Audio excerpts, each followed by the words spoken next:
Kawawa yung babae doon. Na-accident sa motor, single. Kawawa. Tinulungan naman siya. Yung mga nakakita.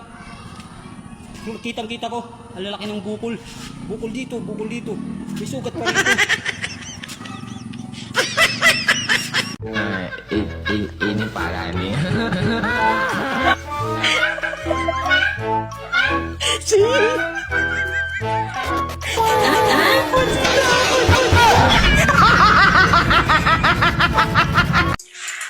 Oh, anong oras na? Di ba sabi ko sa'yo uwi ka sa tamang oras?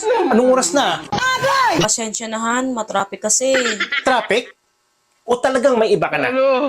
Halata na talaga na may ibang lalaki ka eh. Ang kati-kati mo. Aba, alam mo palang Makati. Bakit hindi mo kinamot?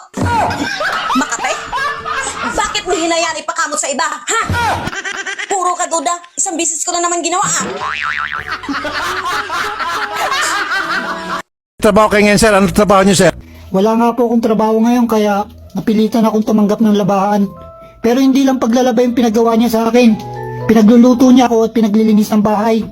Pero niisihin kong duleng, wala siyang binayad sa akin. Sana po matulungan niyo ako, idol. Bakit naman kita babayaran asawa mo ko?